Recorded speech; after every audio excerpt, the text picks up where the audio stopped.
그렇게 하시면 되겠네요. 여기 나름 분류가 돼 있던데. 그러십시오. 네. 예, 안녕하십니까. 죄송합니다. 안녕하십니까. 저는 유튜브를 통해서 재건축과 재개발 분야의 탐사 취재를 진행하고 있는 프레스룸의 정혜권이라고 합니다. 먼저 교수님들께서 말씀하신 재건축에 대한 공사비 인상 부분에 대해서 좀 말씀을 드리고자 하는데요.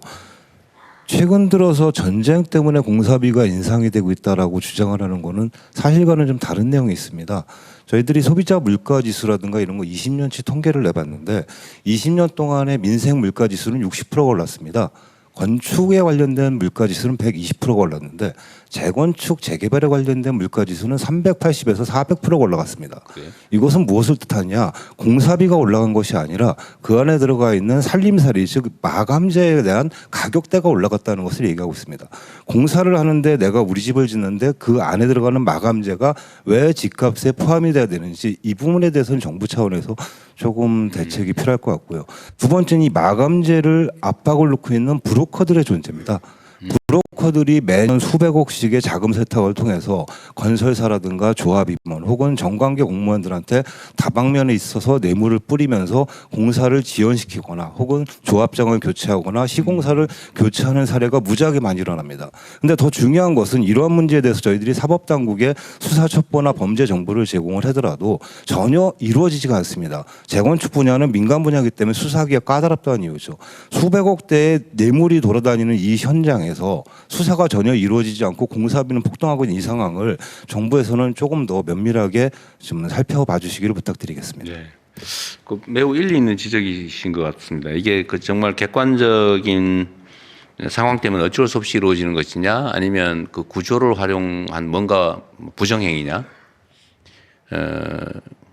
저희가 한번 잘 챙겨보겠습니다. 근데 전에 지역주택조합이라고 있었잖아요. 제가 대선 때 다니다 보니까 온 동네 지역주택조합의 공사비가 예측보다 너무 많이 올랐다고 다 막 그 정말 거의 다 막 울고 다니시던데, 제가 취임하고 난 다음에 전부 조사를 해봤더니, 조사를 하고 조정을 했더니 그 건축비를 상당 정도 다 낮추더라고요. 수백억씩. 근데 그런 걸 보면 그게 불가피한 인상이었으면 낮추기 어려웠을 텐데, 그게 아닌 걸 보면 지금 말씀하신 그런 요소들이 좀 있어 보입니다. 예를 들면 그 불투명성 속에서 뭔가 약간의 좀 정당하지 않은 인상이 있었지 않았을까 싶네요. 상승률은 놀라울 정도입니다. 네. 이건 따로 챙겨보겠습니다.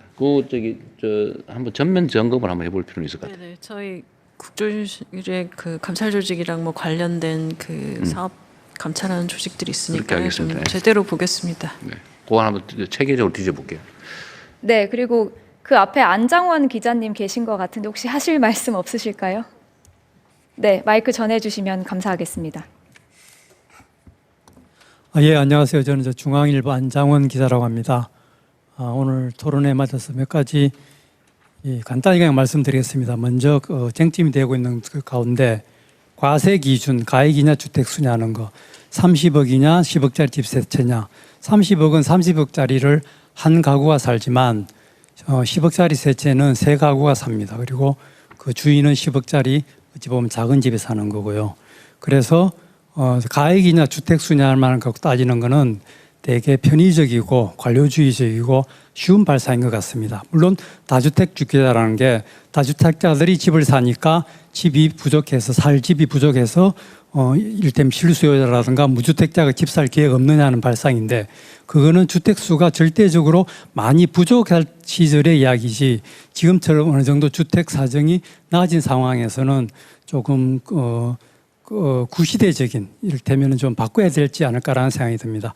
그게 지금 다주택자 규제가 2004년부터 해서 노무현 정부 때부터 지금 양도세, 종부세 도입이 됐는데 20년이 지나도록 통계적으로도 보고 하면은 1주택자 비율이 는 것도 아니고 다주택자 비율이 눈에 띄게 줄어든 것도 아닙니다.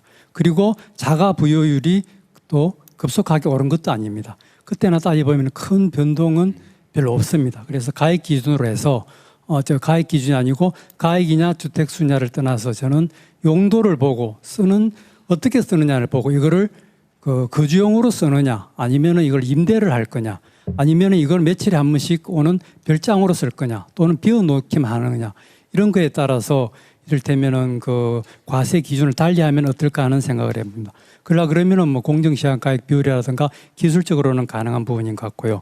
그리고 그 다음에 그 과세 균형에 있어서 보유세 강화, 그다음에 거래세 인하를 말합니다만은 저 역시 보유세는 강화해야 된다고 생각합니다. 지금 보면은 흔히 그 지금 저희 나라 그 세부담 정도가 어느 정도냐를 말할 때 GDP 대비로는 지금 OECD 평균보다 높고 그 다음에 실효세율이라고 해갖고 집값 대비로는 낮다고 이야기합니다. 이것은 어떻게 보면은 어린 아이가 어른 옷을 아주 싼 가격에 입는 그런 상황과 비슷합니다.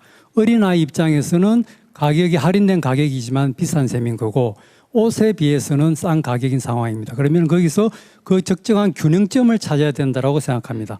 그러기 위해서는 우선 먼저 보유세는 일단 좀 강화될 필요가 있을 것 같고요.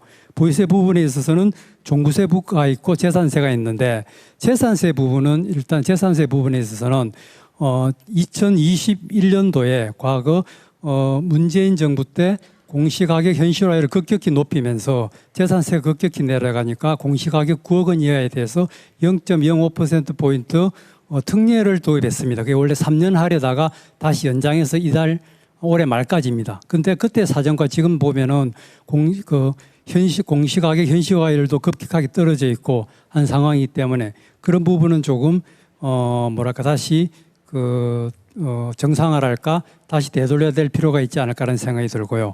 그리고 그 초고가 주택 부분에 있어서는 저는 초고가 주택은 앞서도 이야기 있었습니다만은 초고가 주택이 집값 주도를 선도합니다. 그리고 초고가 주택은 어떤 실수요적인 측면 예외, 희소 가치라든가 그 다음에 과시적 효과라든가 이런 것 때문에 가격이 상당히 많이 부풀려 있습니다. 그리고 초고가 주택은 대개 큰 집이고 합니다. 그러면 이거는 자원 낭비라는 측면에서 보다 하더라도 이것은 어떤 기후 위기든지 이런 상황에서 과연 맞는가라는 생각이 들고요. 그런 측면에서 초고가 주택에 대해서는 더 많은 과세가 필요하지 않을까라는 생각이 듭니다.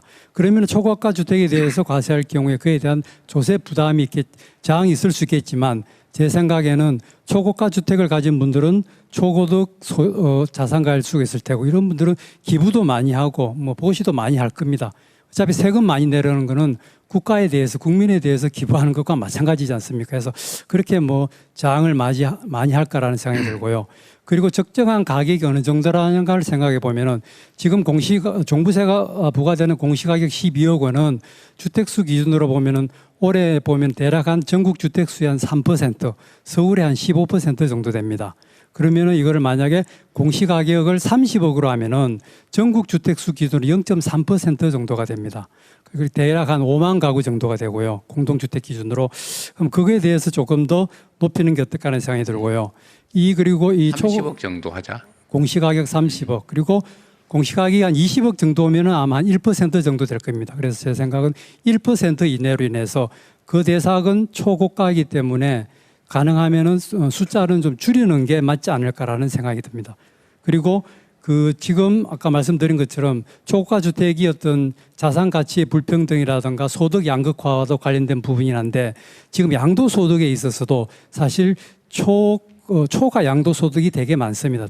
몇 년 전과 비교해보고 한다면은 30억 이상 거래 가격 가운데 과세 표준 10억이 넘는 것이 2배 가까이 늘고는 하긴 했습니다. 그래서 제 생각에는 양도소득에 있어서도 지금 최고 구간이 지금 과세 표준 10억에 45%인데 제 생각에는 15억이든지 20억이든지를 신설해서 세를 좀 높이는 그래서 아주 아시다시피 강남이라든가 비싼 집들을 한번 팔면은 시세 차익이라든가 이런 게 양도 차익이 몇십억이라는 게 수시로 아마 언론 보도에서 많이 나올 것입니다. 그런 부분에 대해서는 좀 환수해야 될 필요가 있지 않을까.